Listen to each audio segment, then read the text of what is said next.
وبرا ورضي الله تبارك وتعالى عن ذوي الفخر العليم والقدر الجليل ساداتنا وأئمتنا وموالينا أبي بكر وعمر وعثمان وعلي وعن بقية الصحابة وقرابة رسول الله صلى الله عليه وعليهم أجمعين والحمد لله رب العالمين. السلام عليكم ورحمة الله وبركاته. وعليكم السلام ورحمة الله. الحمد لله حق حمده والصلاة والسلام على رسول الله وعلى آله وأصحابه. أما بعد فقد قال الله تعالى في كتابه الكريم: أعوذ بالله من الشيطان الرجيم. بسم الله الرحمن الرحيم. يرفع الله الذين آمنوا منكم والذين أوتوا العلم درجات. وقال الله تعالى أيضا في آية أخرى: قل هل يستوي الذين يعلمون والذين لا يعلمون إنما يتذكر أولو الألباب. صدق الله العظيم. Segenap hadirin hadirat Bapak Ibu saudara yang dirahmati Allah dan dimuliakan Allah Subhanahu wa taala, wabil khusus pengurus TKM Masjid Jami As-Salam Al-Mukarram Ustaz Haji Budi Hariri SD serta staf dan jajarannya, para orang tua kami yang hadir pada pagi hari ini, seluruhnya jamaah sidang salat subuh Masjid Jami As-Salam yang semoga dirahmati Allah, dipanjangkan usianya dalam ketaatan, diberikan keberkahan dalam hidupnya. Puji syukur alhamdulillah kita panjatkan kehadiran Allah atas nikmat yang Allah berikan kepada kita hingga pada kesempatan pagi hari ini Allah masih memperkenankan kita untuk bisa sujud di hadapannya melalui sholat subuh berjamaah. Kita berharap seluruh rangkaian ibadah yang kita lakukan pada pagi ini, baik yang sunnah lebih-lebih yang baik, Allah balas dengan ganjaran pahala yang berlipat ganda dan bisa bercatatan amal ibadah kita nanti di yaumul qiyamah. Salawat dan salam semoga tetap tercurah ke hari pimpinan kita penghulu alam, baginda Nabi besar Muhammad sallallahu alaihi wasallam beserta para keluarganya, para sahabatnya, dan insyaallah kepada kita semua sebagai pengikutnya. Amin ya rabbal alamin. Hadirin hadirat sekalian, kita buka ta'lim kita, kajian kita dengan baca Al-Quran surat Al-Fatihah.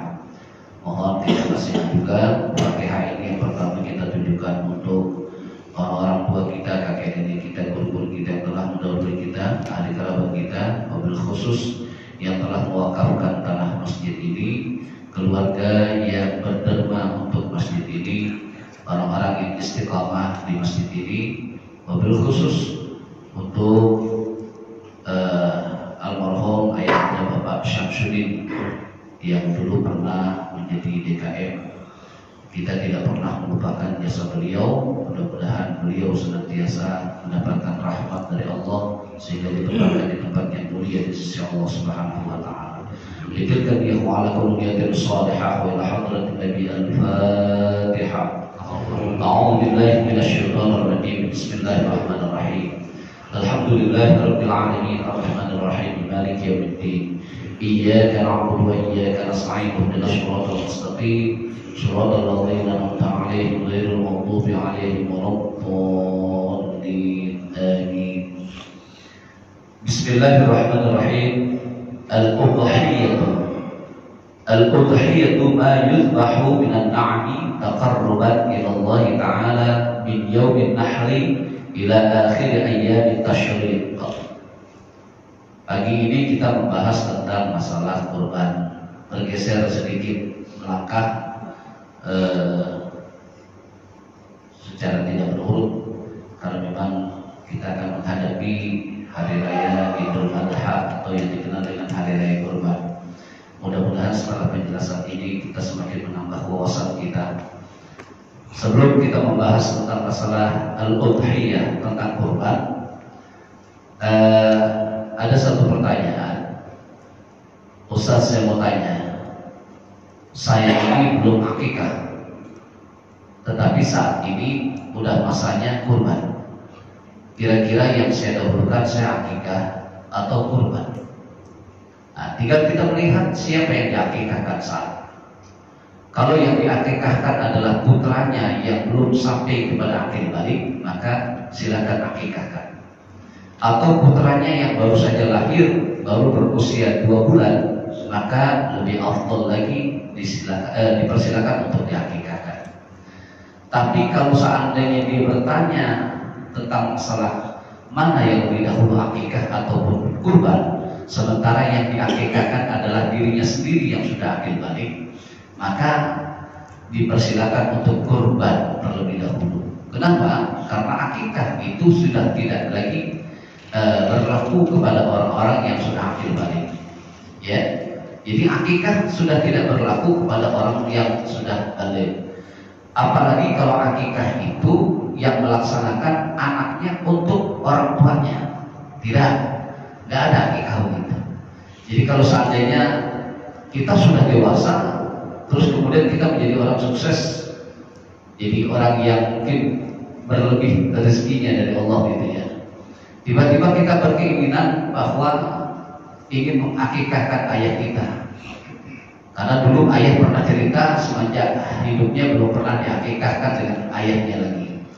Maka tidak termasuk akikah. Kenapa? Bukan haknya anak mengakikahkan ayahnya, tetapi yang menjadi haknya adalah ayah mengakikahkan anak-anaknya, baik yang putra maupun yang putri. Kalau anaknya laki-laki maka 2 ekor kambing, kalau anaknya perempuan cukup 1 ekor kambing. Ya, itu akikah. Batasannya akikah itu adalah bagi Imam Syafi'i syahraini.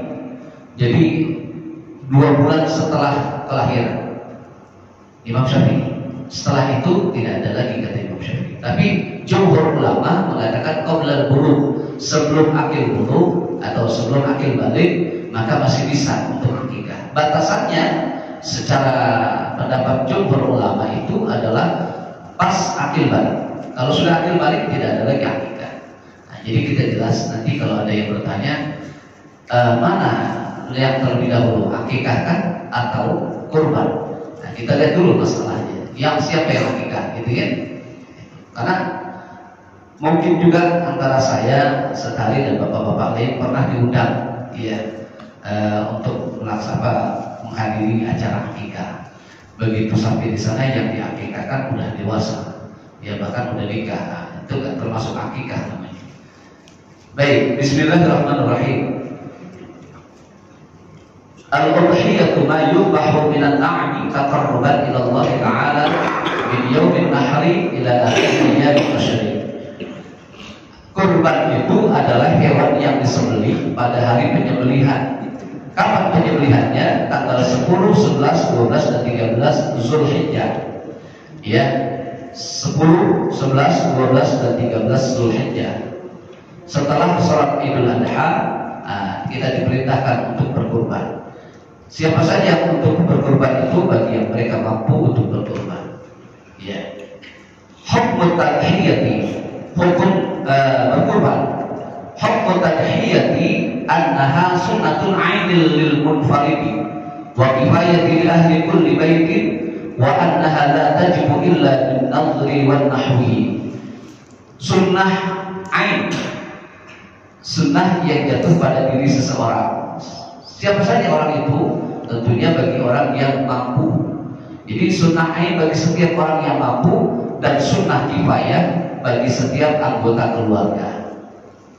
Ya, artinya sunnah kifayah apa?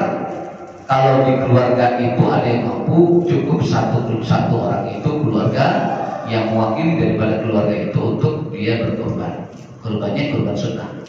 Ya, kalau dia mampu, dalam satu keluarga anaknya tiga-tiganya orang sukses, mampu, kelebihan harta, kelebihan rezeki, maka ketiganya sunnah ain, kurban. Yang satu kambing, satu domba, satu lagi kambing apa-apa, atau mungkin sangat berlimpah, yang satu sapi, ya, yang satu lagi kerbau, yang satu lagi kambing. Nah, itu boleh. Jadi hukum sunnahnya begitu, ya. Nah, tapi kalau kita mau korban, menyerahkan kepada panitia kurban itu jangan hanya sekedar saya serahkan hewan kurban saya. Harus ada kalimat-kalimat sunnahnya. Saya serahkan kurban sunnah saya, tolong diterima. Begitu, ya. Nah, jadi kurban sunnah. Nah, kalau sudah niat begitu, jangan ditambahin lagi yang membuat jadi kerusakan orang berkurban. Contohnya, kalau bapak ibu berkurban, ya, Ustaz, saya ingin berkurban sunnah, ya. Nah, ini saya serahkan hewannya, tapi nanti saya minta pahanya, tapi nanti saya minta nyalinya misalnya. Kan ada suka orang yang suka nyali itu ya, buat obat katanya. Saya minta nyalinya, maka tidak sah kurbannya. Kenapa? Karena memang belum disembelih. Jadi kalau sudah disembelih baru kita boleh. Kalau sebelum disembelih jangan bikin dulu kita mengatakan itu. Karena berarti hewan yang kita bawa menjadi satu cacat gitu ya. Jadi cacat ya. Wa annaha la tajibu illa bin nadri wan nahwi. Wajib jika dinazarkan atau yang sejenisnya. Korban itu menjadi wajib hukumnya kalau kita bernazar. Ya, bapak misalnya punya proyek, kalau proyek saya berhasil saya mau korban tahun ini, maka itu jadi nazar. Nah, kalau korban nazar seluruhnya kita sedekahkan, kita jangan ambil. Ya, si pekorban itu jangan ambil. Tapi kalau seandainya tidak nazar, kita boleh, ada hak untuk kita menikmati bagian dari kurban yang kita korbankan. Ya, berbeda dengan akikah. Kalau akikah, kita akikahkan hewan akikah itu, nah kita jangan makan. Kalau kita mau makan, kita beli aja lagi. Misalnya kita punya anak nih, yang laki, baru usianya 2 bulan, kita akikahkan 2 ekor kambing. Nah, 2 ekor kambing itu kita sembelih, semuanya kita olah, kita bagikan tetangga-tetangga atau kita bikin acara itu ya, tasyakurannya, nah, kita bagi-bagi mereka itu. Sementara keluarga kita dan kita sendiri beli lagi, entah beli setengah dari kambing itu, daging kambing ada ya, atau beli 1 ekor lagi untuk keluarga kita makan. Nah, itu kalau akikah. Tapi kalau kurban, nah, kita boleh kita begini. Nah, kalau kurbannya nazar tidak boleh, ya, sedekahkan saja semuanya nazar. Kalau sekiranya kita bernazar, ya Allah, saya penyakitnya nggak sembuh-sembuh nih. Kalau andainya di bulan Zulhijjah ini saya diangkat penyakitnya oleh Allah Subhanahu Wa Taala, saya akan berkorban. Nah, itu menjadi satu nazar janji. Apapun bentuknya, pokoknya yang sifatnya janji kepada Allah, maka itu hukumnya wajib. Ya, hukumnya wajib untuk dia berkorban. Syurut tadhiyati, syarat-syarat kurban. Syurut tadhiyatil arba'ati an-na'am wa ijza'u dhani aw bulughuhu sanah wa bulughul baqari wal ma'zi sanatain wal ibil 5 sinina wa faqarul 'aini alladhi yunqisul ma'kul والنية عند الذبح أو التعيين فيما لم يعين بالنذر. Syarat-syarat berkurban itu ada 4. Yang pertama, yang dikurbankan itu adalah hewan ternak yang memang sudah menjadi satu dicontohkan oleh baginda Rasulullah SAW. Apa saja hewan ternaknya? Tentu hewan ternaknya yang halal, ya, seperti kambing, sapi atau unta.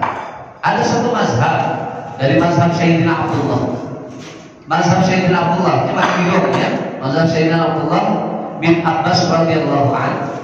Bagi orang yang benar-benar tidak mampu dia berkurban, tapi sebenarnya dia punya keinginan ingin berkurban, boleh menggantinya dengan ayam ataupun burung dara. Cuma itu belum dijelaskan ya, berapa banyak burung ayam yang dikorbankan atau burung dara. Cuma satu mazhab saja. Ini juga saya baru juga sih, ya. Jadi Sayyidina Abdullah bin Abbas itu dia membolehkan bagi orang yang tidak mampu untuk berkorban dengan ayam ataupun burung dara. Tapi yang lazim kita memang sudah, ya, domba, kambing ataupun sapi, unta atau bau. Untuk domba adalah jaza'ah. usianya 6 bulan ke atas, ya, atau telah mencapai umur 1 tahun. Untuk sapi dan kambing, ya, telah mencapai umur 2 tahun. Untuk unta sudah mencapai 5 tahun. Nah, agak lamaan unta, ya. Kalau kambing, sapi, ya, kambing kacang. Kalau sapi, ya, usianya 2 tahun baru boleh dikurbankan. Kalau masih usianya 1 tahun belum bisa. Kalau kambing belum kupak namanya, ya, jadi belum bisa. Lalu kemudian terbebas dari cacat yang mengurangi daging dimakan, ya, terbebas dari cacat. Dan hewannya harus sehat. Kalau kurban itu, panitia kurban itu harus cermat juga dilihat hewannya, kira-kira cacat atau tidak, termasuk matanya. Jangan sampai kambing itu sakit mata, ya. Diupayakan ketika diterimanya sehat sampai dipotongnya pun dalam keadaan sehat. Jadi kadang-kadang kecacatan itu bisa saja secara alami terjadi. Ada juga karena kecerobohan kita, ya, kecerobohan kita. Ada waktu itu kejadian orang memotong sapi, dia tidak mampu untuk merobohkan sapinya, gitu ya, tidak mampu untuk merobohkan sapinya. Akhirnya dia tores bagian tumit belakang kaki, ya, tumit belakang, ya, ditores sama si pemotong itu. Sudah itu dengkulnya pun ditores bagian belakang dan depannya. Secara otomatis itu menjadi luka, lalu kemudian lumpuh. Sapi itu jatuhlah dia. Maka yang begitu tak boleh, haram, ya. Jadi kita melukai dulu hewan itu, kemudian kita potong. Jangan. Nah, yang berat kadang-kadang ibu-ibu tanpa sadar, yang bukan cuma hewan kurban. Jadi kalau ibu-ibu kan kalau beli ikan lele dalam keadaan hidup, ya, kalau dalam keadaan mati masih bagus lah, bisa nggak jadi masalah. Karena kalau dalam keadaan hidup itu lele digetok dulu, berarti disiksa dulu tuh lele. Ya, banyak kan kita digetok dulu. Ustaz, kalau nggak digetok ya susah Ustaz. Ya coba dulu. Ya, makanya orang dulu kalau mau motong dari itu dia pakai abu gosok dulu supaya nggak licin, ya. Jadi megang gampang.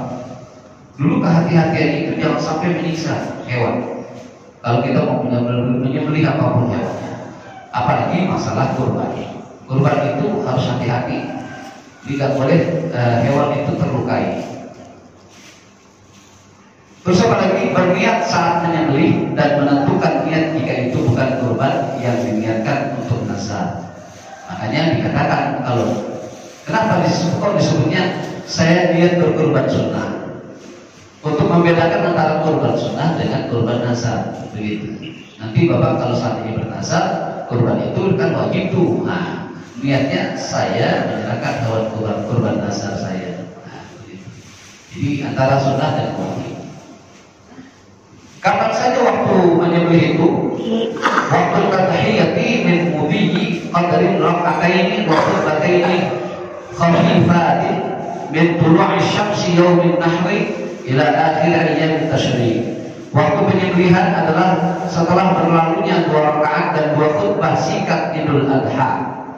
Ya, dimulai sejak terbit matahari di hari raya Kurban hingga akhir sebelum maghrib hari tasyrik ataupun pada waktu asar. Jadi tanggal 13 Zulhijjah begitu waktu asar sudah berhenti, ya, tidak ada lagi. Di sini ada disebut berlalunya 2 rakaat dan 2 khutbah singkat Idul Adha. Bagi para khatib itu jangan terlalu lama khutbahnya, singkat aja, ya, singkatnya, dengan tetap tidak mengurangi syarat dan rukun daripada sholat Idul Adha. Ya, jangan ngelantur kalau khutbah itu. Ya, boleh saja kalau pakai teks supaya menghindari terarahnya pembicaraan. Kadang-kadang begitu kita. Idul Fitri aja tuh begitu. Idul Fitri khutbah saking enaknya mungkin kelamaan, ya, sehingga pendengar itu gelisah. Hajatnya besar, Idul Fitri, Idul Adha hajatnya besar. Jadi kalau hajat besar itu kaum muslimin jangan lama-lama. Ya, imamnya juga begitu. Standarnya memang standarnya sabbih isma rabbikal a'la dan hal ataka hadithul ghasyiyah. Ya standarnya. Jadi nggak boleh lama-lama. Cukup khutbah itu 15 menit selesai. Ya. Terus ada beberapa hal Bapak Ibu sekalian tentang masalah kurban. Jadi kadang-kadang kita itu mungkin belum paham kali atau bagaimana, belum ketemu. Siapa saja sih yang boleh berhak menerima hewan apa dari hewan kurban itu? Kalau untuk kurban itu tidak terfokus kepada orang-orang yang disebut du'afa, fakir miskin, yatim piatu. Orang-orang yang mungkin hidupnya cukup boleh juga menerima kurban. Yang nggak boleh kurban itu dibagikan kepada orang non muslim. Ya, nggak boleh. Kurban tidak boleh dibagikan kepada orang muslim. Nah, terus kehati-hatian kita juga sebagai panitia itu mesti hati-hati.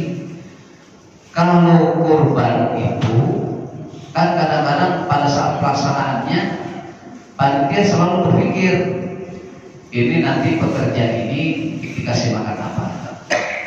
Kadang-kadang itu ya kesalahannya begitu hewan kurban satu kambing saja sudah dipotong, diminta sama panitia, pahanya diminta, terus bagian-bagian yang buat di sop itu bisa diminta, itu akhirnya dimasak tuh. Itu yang begitu nggak boleh, ya nggak boleh. Jangan sampai dari kurban yang orang-orang berkurban untuk kaum muslimin dan muslimat itu, lalu panitia mengambil manfaat itu. Alasannya untuk makan para pekerja. Kalau makan para pekerja itu semua dikelola oleh masjid. Ya, makanya kurban itu yang bagus itu di masjid, agar manajemennya terbantu oleh masjid. Gitu. Jadi seperti itu. Nah, untuk kontribusinya kurban itu kepada siapa saja, yang terpenting adalah bukan jangan yang non muslim. Ya, gitu. Terus hati-hati, semua daging kurban itu harus dicacah, harus dibagi-bagi, termasuk kepala. Iya, kita kan beratnya begitu luas. Kadang-kadang potong minta kepala. Iya, iya, iya kan berat juga memang kalau ngejelasin begini. Ada lagi yang saya pernah ketemu itu ya, karena dulu saya sering banget jadi ketua panitia. Jadi berlawanan hati saya pada saat pelaksanaan itu. Makanya di tahun 2015 saya mengundurkan diri.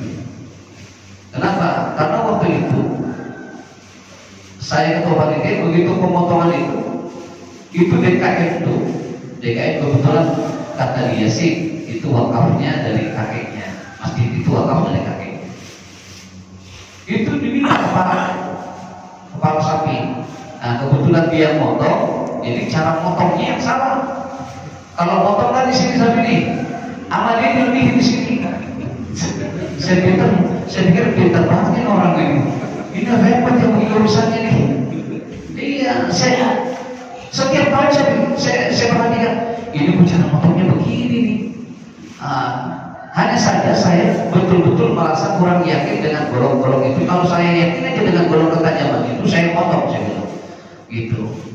Ya, kalau sekarang sih saya lagi pengen ngobrol sama Ustaz tadi, saya udah punya bolong tajam, saya bilang ya. Gitu.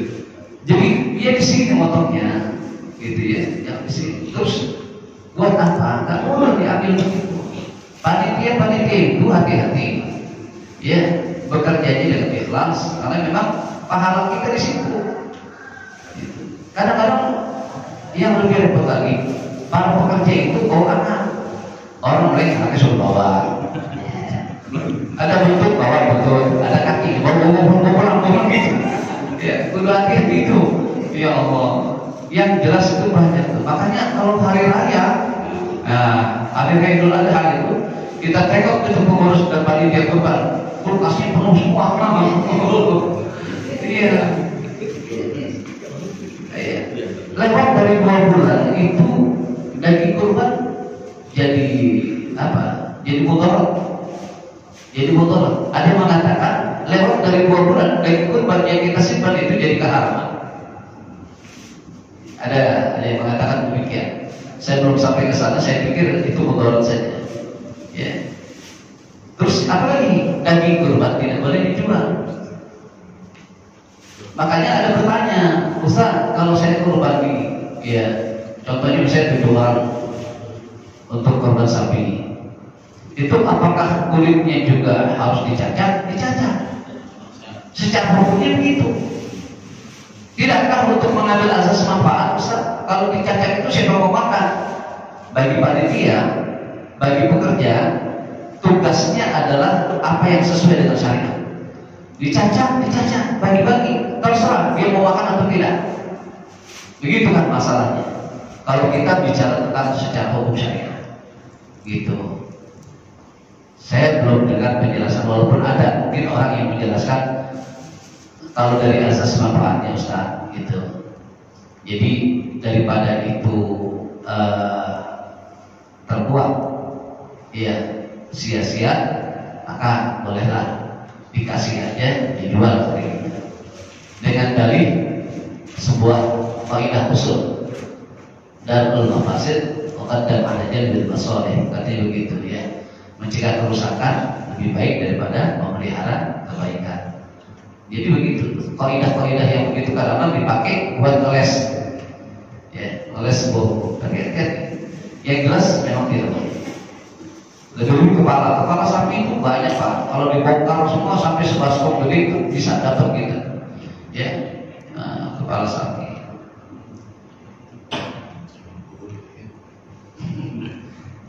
Kadang-kadang saya jelasin begitu suka bertentangan ke panitia. Iya, panitia dosa aja nak bawa dosa begitu. Kalau begitu saya nggak dapat dosa, capek-capek saya. Kan begitu kan. Iya, bingung juga, kasihan juga gitu. Iya. Ada jatah tak? Iya, ada jatah. Iya. Ya kalau panitia dapat jatah nggak apa-apa.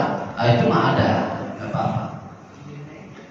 Mau lebih besar sedikit dari jamaah lain boleh. Ya misalnya untuk halayak ramai itu sekilo, panitia 1,5 kilo itu boleh. Ya, tapi jangan berlebihan.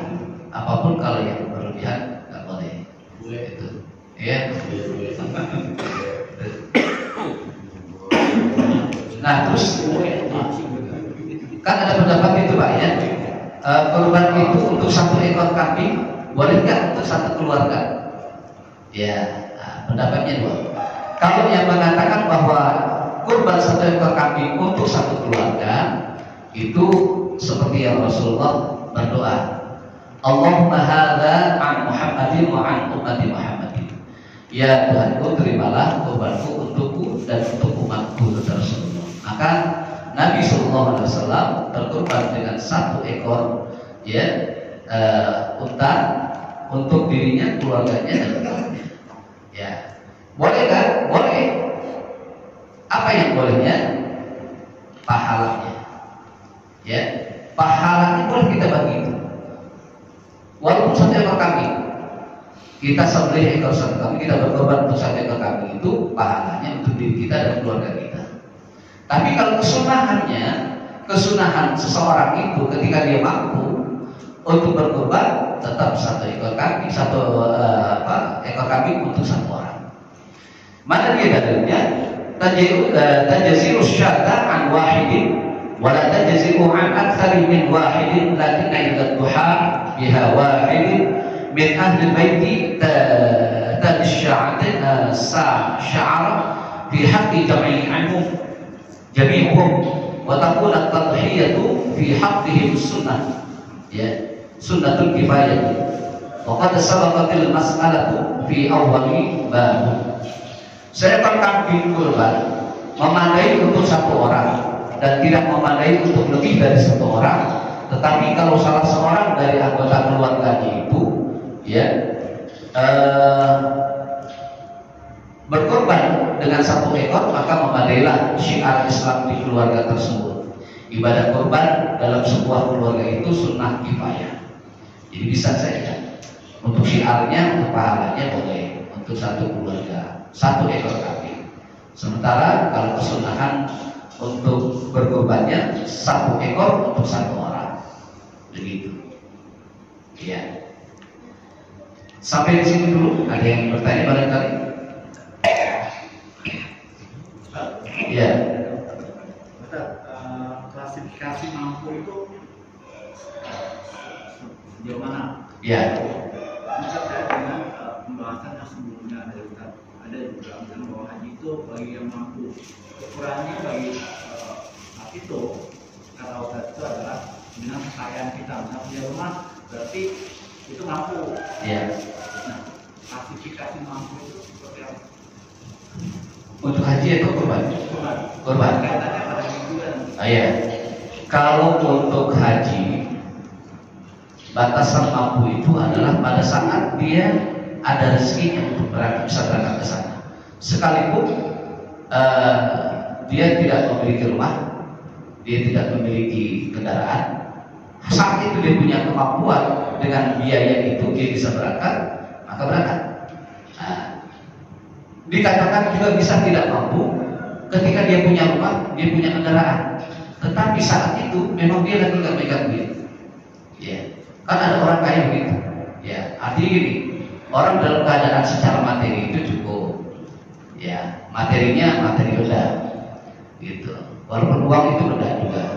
Tapi kadang-kadang kalau kita untuk ukuran uang itu bisa berangkat dan yang menjamin untuk bisa berangkat kan uang ke sana itu.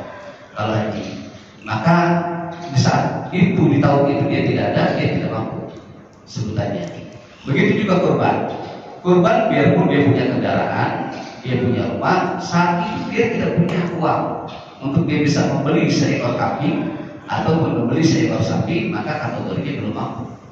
Mampu itu saat itu dia ada, gitu. Saat itu dia ada. Termasuk kalau kita itu misalnya kontrak, ya, tidak punya kendaraan, tapi saat itu kita lagi sedang ada lapang rezekinya, uangnya ada, yang kira-kira cukup untuk beli 1 ekor kambing dan selebihnya kita ada untuk makan besoknya itu. Nah itu kategorinya mampu. Gitu. Dikatakan tidak mampu juga kalau dia utang, nggak boleh. Ya, korban utang nggak boleh.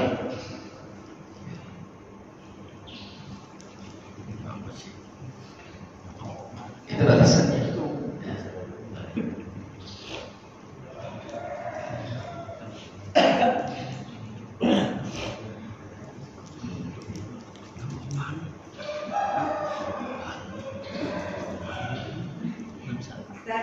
Ya, ya. Waalaikumsalam warahmatullahi wabarakatuh. Ustaz ini mengatakan bahwa usia sapi atau kambing yang minimal. Usianya. Ya, dimana kita kalau belajar, apa kita nggak tahu itu usia berapa gitu. Tanya dengan itunya, dengan pedagangnya. Pedagang bisa menebak perkiraan usia sapi atau usia kambing. Perkiraan dengan melihat kalau kambing, melihat giginya saja antara kupak dengan belum kupak itu sudah kelihatan. Kalau kambing itu ada cirinya. Begitu juga sapi bisa terlihat. Kalau pedagang lebih mengerti, boleh tanya Pak Asman, lebih paham beliau itu tentang bagaimana usia sapi, kondisi keadaannya. Lagi Ustaz, Iya. ketika anak-anak SD udah kan belajar untuk menabung, Iya. kemudian dipotong itu, biolognya dia berubah atau sedekah. Tarbiyah tadhiyah, pendidikan berkurban, belum jatuh untuk berkurban. Tapi kalau ada rumah ada orang yang tadi di rumah di satu, Iya. jadi dia gabung-gabung, tapi dari kami kalau sapi kan sudah ada berapa ya? Ya, 7 orang. Gimana ini? Kalau bergabung-gabung itu tetap dia dalam pendidikan berkurban, belum sampai jatuh berkurban. Karena yang bagi mampu 1 ekor kambing itu baru jatuhnya dia berkurban. Ya, belum kategorinya berkurban kalau memang dia masih patungan. Untuk 1 ekor kambing ya. Kalau sapi kan memang ketentuannya 7. Itu juga 7 di masa ulama-ulama kita. Kalau di masa Rasulullah belum ada. Ya, masa Rasulullah belum ada. Nggak ada yang 7 di apa namanya, satu unta digotong 7 orang maksudnya. Nggak ada. Hanya ikhtilaf, kemudian ada penjelasan dari ulama-ulama yang membolehkan itu semua. Ya.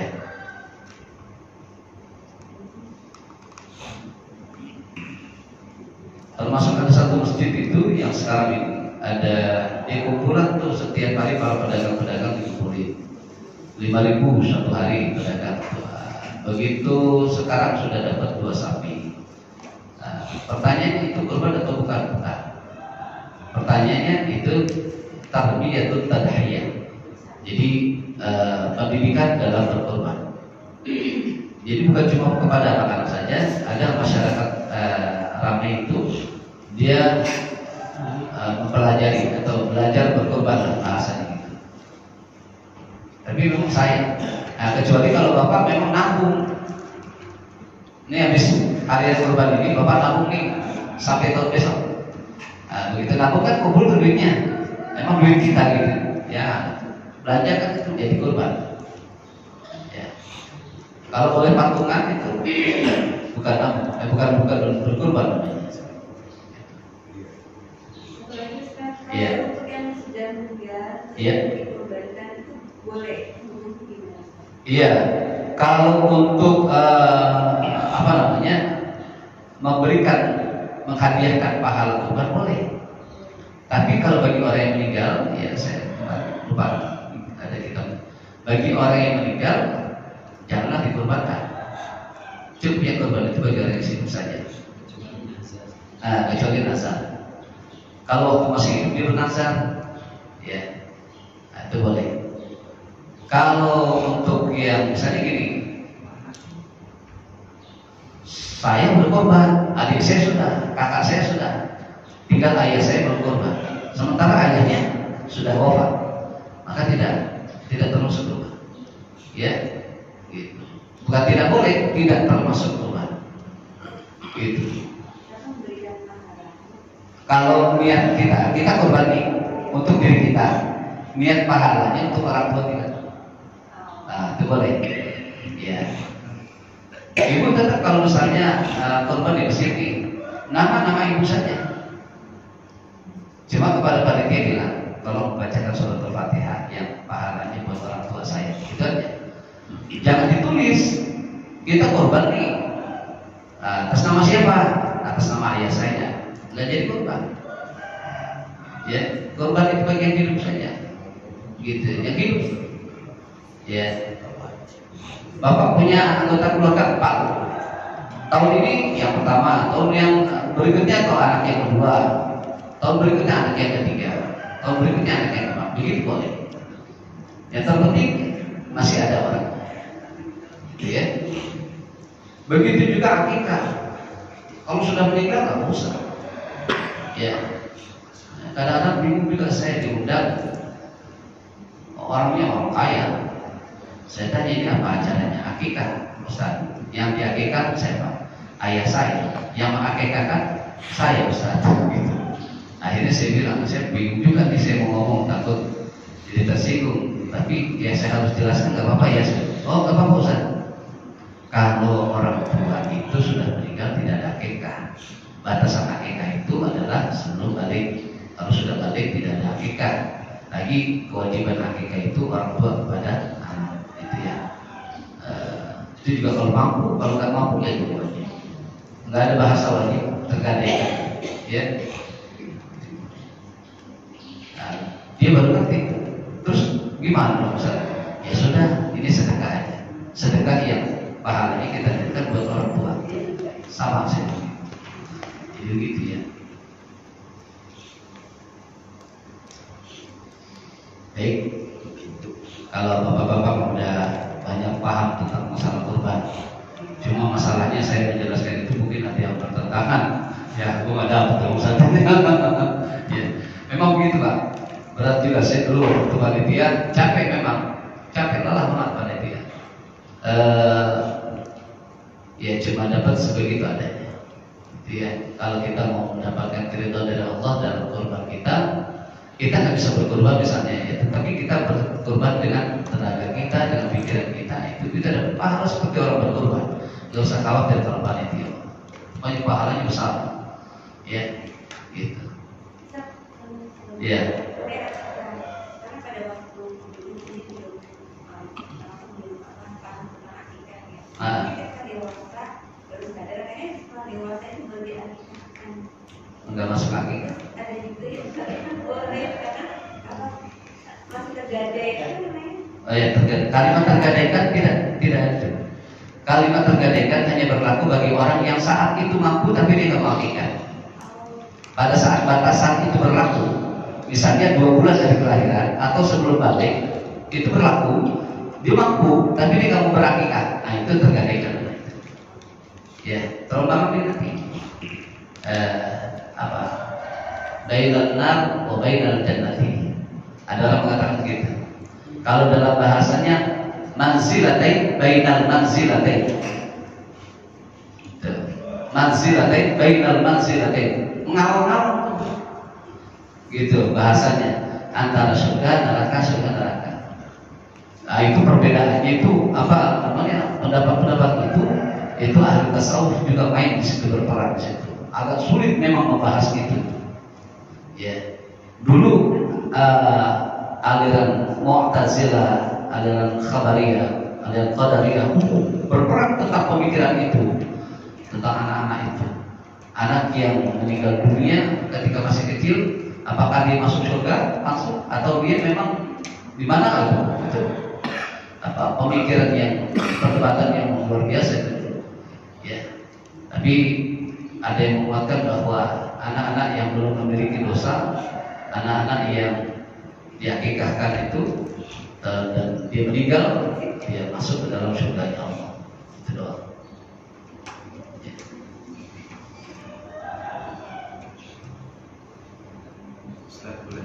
Ya, so. Iya. Dari kajian Najla. Iya. Lebih baik belajar tahsin atau tafsir?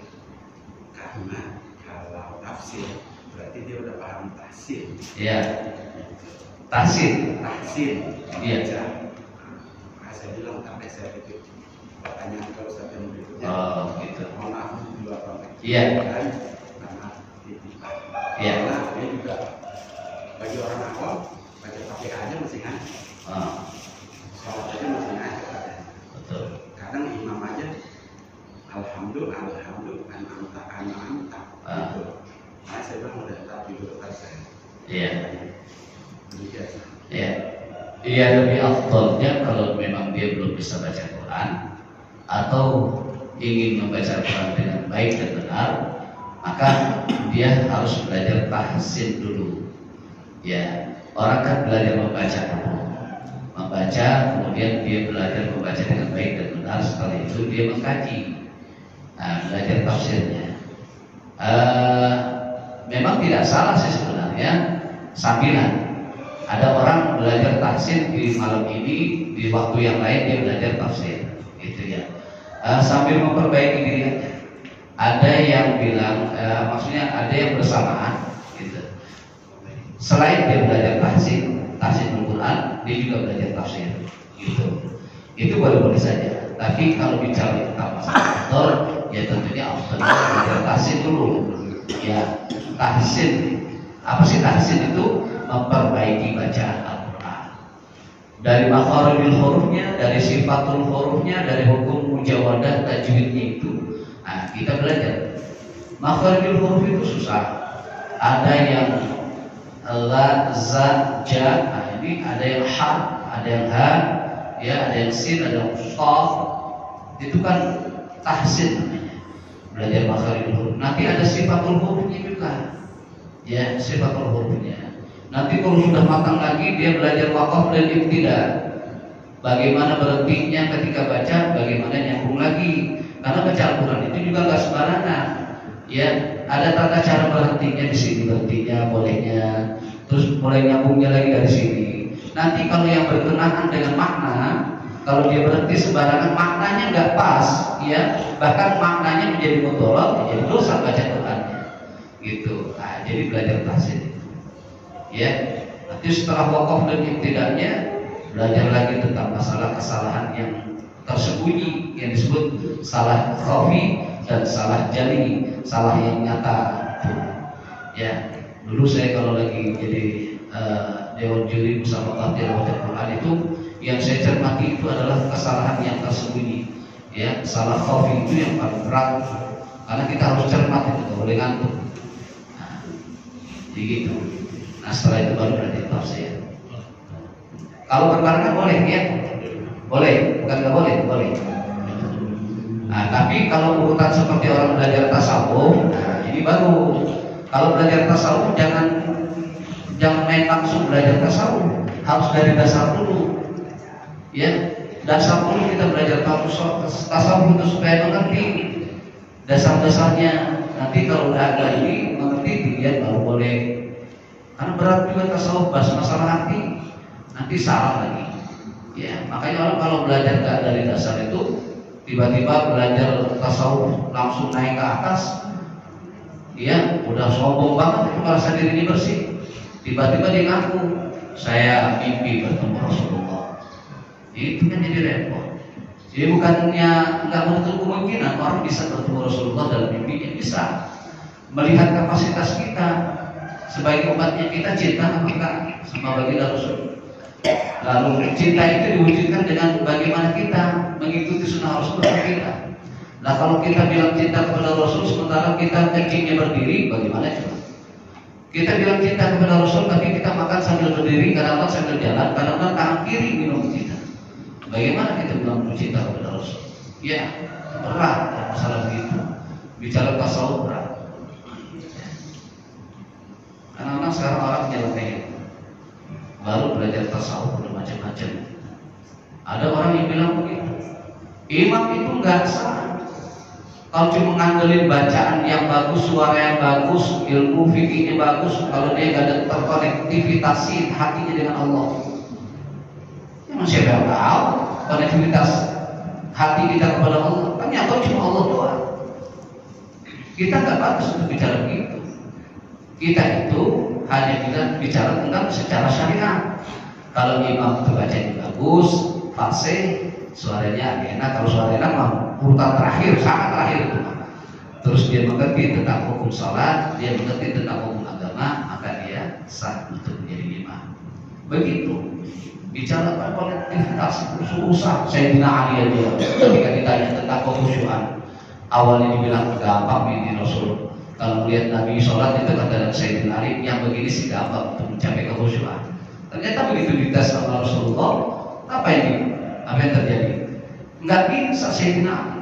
Disuruh Rasulullah sholat, begitu sholat, Rasulullah bertanya, sorbanmu yang hijau atau yang merah? Dia jawab yang hijau. Lagi sholat. Apa kata Rasulullah? Kau belum bisa khusyuk Sayyidina Ali. Iya, susah. Yang terpenting secara syariat itu kita jalani. Bicara hati itu kita berserah diri kepada Allah. Gitu. Jadi jangan sekadar fatwa kayak begitu. Itu kenapa? Karena belajar tasawufnya enggak dari dasar. Baik, sampai di sini, lihat. Mudah-mudahan ya baru saja disajikan bermanfaat untuk kita, buat saya tadi. Mohon maaf atas segala kekurangannya, barangkali menyampaikan ini ada perasaan memang tidak ada niat untuk itu semua. Saya hanya sekedar untuk menyampaikan dan apa yang saya bisa dan saya mengetahui saya sampaikan untuk meluruskan. Sekali lagi mohon maaf yang sebesar-besarnya. Kita berserah diri kepada Allah atas segala petunjuknya. Mudah-mudahan ibadah kita disempurnakan oleh Allah Subhanahu wa taala. Hati kita dibersihkan oleh Allah Subhanahu wa taala dan segala tindakan-tindakan kita menjadi satu catatan amal ibadah di mata Allah Subhanahu wa taala. Al-Fatihah. A'udzubillahi minasyaitonir rajim. Bismillahirrahmanirrahim. Alhamdulillahirabbil alamin arrahmanir rahim maliki yaumiddin. Iyyaka na'budu wa iyyaka nasta'in ihdinas siratal mustaqim siratal ladzina an'amta 'alaihim ghairil maghdubi 'alaihim waladdallin. Amin. Wa qad yakrim wa qad rahim wa qad اللهم ارحمنا بالقرآن وعملنا بالغفران اجمعنا على الإيمان واجعله لنا حجة لنا لا حجة علينا وانظر بوجهك الكريم يكرم إلينا اللهم زدنا علوما نافعا وارزقنا فهما واسعا وعملا متقبلا رزقا كثيرا حلالا طيبا اللهم انا نسالك حفظ المرسلين وفهم النبيين والهام الملائكه المقربين ربنا اتنا في الدنيا حسنه وفي الاخره حسنه وقنا عذاب النار والحمد لله رب العالمين. السلام عليكم ورحمه الله وبركاته. Waalaikumsalam.